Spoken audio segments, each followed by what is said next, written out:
Hello viewers, welcome to our channel. ప్రస్తుతం మనతో పాటు ఉన్న రామ్ ప్రకాష్ గారు. సో ఈ రోజు మన హెయిర్ రిలేట్ ఇష్యూ గురించి ఓ చక్కటి మిల్క్ని ఇంట్రడ్యూస్ చేయబోతున్నారు. అది ఎలా చేసుకోవాలి ఏంటి, అంత అంత పెద్ద కష్టమేమీ కాదు అని చెప్పేసి అన్నారు.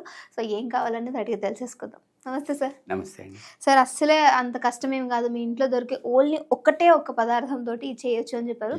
అది ఏ విధంగా, అసలు ఏం యూస్ చేయబోతున్నాం? సింపుల్ అండి. ఇది మన బాదాం, రైట్? బాదం.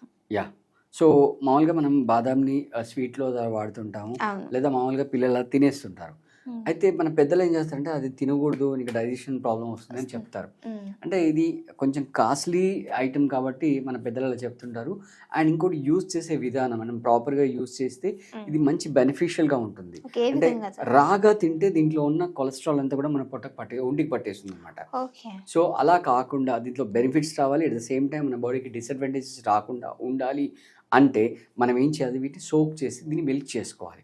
సో సేమ్ మీరు ఒకవేళ మార్నింగ్ తాగాలనుకుంటే బిఫోర్ డే ఈవినింగ్ సోక్ చేయండి, ఈవినింగ్ తాగాలనుకుంటే సేమ్ డే మార్నింగ్ సోక్ చేసేసుకోండి. అండ్ మీకు బాడీలో ఎక్సెస్ ఫ్యాట్ ఎక్కడ ఉంటే దాన్ని కరిగిస్తుంది. అండ్ అదేవిధంగా ఎక్కడైతే మజిల్ లాస్ అవుతుందో ఆ మజిల్ని ఇంప్రూవ్ చేయడానికి కూడా ఇది చాలా బాగా యూజ్ అవుతుంది అనమాట. సో మనం ఆల్రెడీ సోక్ చేసేసి మనం మిల్క్ రెడీ చేసుకుని తీసుకొచ్చాము. సో దీన్ని రాగా యాజ్ ఇట్ ఈస్గా ఎలాగే మనం కన్జ్యూమ్ చేసుకోవచ్చు. లేదు అని అనుకుంటే మీరు కొంచెం ఫ్లేవర్ గురించి కావాలనుకుంటే లైట్గా పెప్పర్ పౌడరు, తర్వాత జీరా పౌడరు, రైట్, కొంచెం లెమన్ జ్యూస్, తర్వాత కోరియాండర్, ఇవన్నీ కూడా మీరు యాడ్ చేసుకోవచ్చు. But my advice is always better to take raw one. Okay sir, ఇది హెయిర్ ఫాల్ కి బాగా యూజ్ అవుతుంది. అంటే చాలా మంది హెయిర్ లాస్ ఉన్నప్పుడు బాదం ఆయిల్ వాడుతుంటారు. ఆయిల్ వాడతారు, అది చాలా చాలా ఎక్స్పెన్సివ్. అండ్ మోర్ ఇంపార్టెంట్ అది ఎక్స్టర్నల్ యూస్, రైట్. వేరాజ్ మనం ఇలా బాదం మిల్క్ కనుక తీసుకున్నట్టయితే మనం ఇంటర్నల్ గా కన్స్యూమ్ చేస్తుంటాము.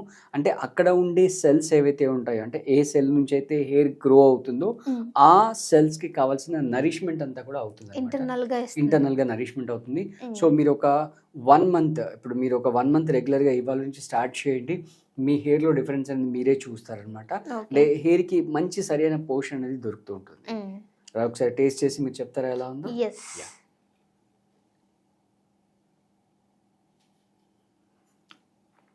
అంటే కొంచెం చప్పగా అనిపించింది, కొంచెం జాగరి యాడ్ చేసుకోవచ్చు. అంటే మేము రాగానే తీసేసుకున్నాం. నార్మల్గా ఏది చేసినా సార్, సో అందులో పెప్పరు, కొంచెం జీలకర్ర కూడా యాడ్ చేస్తూ ఉంటారు. సో ఇది మేము జస్ట్ నార్మల్గా తీసేసుకున్నాం. అందుకని అంటే కొంచెం వాటర్ యాడ్ చేయడం వల్ల కొంచెం చప్పగా అనిపించింది. బట్ బాదం అనేది అందరి ఫేవరెట్, ఐ థింక్ సో, నా ఫేవరెట్ కూడా. సో హెయిర్కి చాలా చక్కగా ఉపయోగపడుతుంది. సరే, ఇంకో డౌట్ ఏంటంటే అందరికీ హెయిర్తో పాటు మనకి స్కాల్ప్ కూడా ఏంటంటే కొంచెం పొడి పారిపోయినట్టు అనిపిస్తుంది. అది దీన్ని బాగా ఉపయోగపడుతుంది. 100% అంటే ఏ విధంగా సార్, ఎలా చెప్పాను కదా, అంటే మనం ఆ బాదంలో ఉండే ఏదైతే కెమికల్ ఇంగ్రీడియంట్స్ ఉంటాయో అవి అక్కడ హెయిర్ గ్రోత్ కి కావాల్సిన మొత్తం పోషన్ అంతా కూడా చూసుకుంటాయి అనమాట. సో దీంతో పాటుగా అంటే ఎవరైతే హెయిర్ గ్రోత్ కావాలనుకుంటే కొన్ని ఆసనాస్ చేయాలి, తర్వాత స్ట్రెస్ అనేది తగ్గించుకోవాలి వీలైనంత వరకు. అది ప్రొఫెషనల్ పరంగా వస్తుందా, పర్సనల్ లైఫ్ లో వస్తుందా అనే విషయం పక్కన పెట్టేసి స్ట్రెస్ ని తగ్గించుకోవాలి.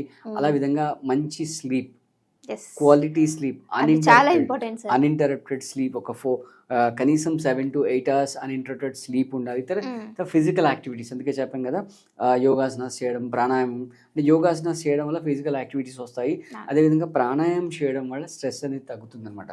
శవాసనం ఇలాంటివి ప్రాక్టీస్ చేయడం వల్ల మనం మెంటల్గా రిలాక్స్ అవుతాం, ఫిజికల్గా కూడా రిలాక్స్ అవుతాం. తద్వారా ఓకే మనకి ఆ హెయిర్కి సంబంధించిన హెల్త్, ఆ సెల్స్ యొక్క హెల్త్ అనేది మెయింటైన్ అవుతుంది. సో పోషన్ ఎట్లా కూడా మనం బాదం మిల్క్తో తీసుకుంటున్నాం కాబట్టి ఇవన్నిటిని బ్యాలెన్స్ చేస్తూ ఓకే మీరు ఒక 2-3 months కనుక రెగ్యులర్గా ప్రాక్టీస్ చేసినట్లయితే ఖచ్చితంగా మీ హెయిర్ గ్రోత్ అనేది ఇంప్రూవ్ అవుతుంది. సో మీరు యూజ్ చేసిన తర్వాత మీ రెస్పాన్స్ ఎట్లా ఉందనేది మాకు కామెంట్లో తెలియజేయండి. తప్పకుండా సార్. ఇంకో డౌట్ ఏంటంటే హెయిర్ ఫాల్తో పాటు గ్రే హెయిర్ రిలేటెడ్ వాళ్ళు కూడా ఉంటూ ఉంటారు. సో బాదంలో ఉండేటువంటి విటమిన్స్ ఈ గ్రే హెయిర్ని తగ్గించే అవకాశాలు ఉన్నాయి అన్నారు, నిజమేనా సార్? అంటే బేసిక్గా చెప్పాను కదా, హెయిర్ ఫాల్ అయినా గ్రే హెయిర్ అయినా కూడా మీకు వచ్చేది ఆ స్ట్రెస్ ప్లస్ స్లీప్లెస్నెస్ ప్లస్ పోషణ లోపం. మనం అన్నిటినీ కవర్ చేస్తున్నాము. అంటే స్లీప్ మెయింటైన్ చేస్తూ, రైట్, యోగా ప్రాణాయామాస్ చేస్తూ ఉన్నట్లయితే, అంటే మన దగ్గర చాలామంది ఇలాంటి ఇష్యూస్తో వచ్చి మన ఆన్లైన్ క్లాసెస్ జాయిన్ అయ్యి ఆ ప్రాబ్లం నుంచి ఈజీగా బయటపడే వాళ్ళు ఉన్నారు. సో మీరు కూడా కావాలనుకుంటే కింద ఉన్న నంబర్కి కాంటాక్ట్ చేసి మీరు కూడా ఆ క్లాసెస్ జాయిన్ అవ్వచ్చు. Okay, thank you so much sir. So బాదం మిల్క్ చాలా చక్కగా ఉపయోగపడుతుంది.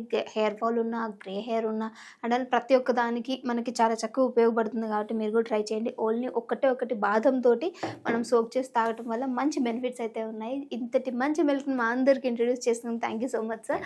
సో మళ్ళీ వీడియోతో మీ అందరి ముందుకు వస్తాం. అప్పటి వరకు చూస్తూనే ఉండండి అవర్ ఛానల్. కింద కామెంట్ చేయడం మాత్రం మర్చిపోవద్దు. Thank you.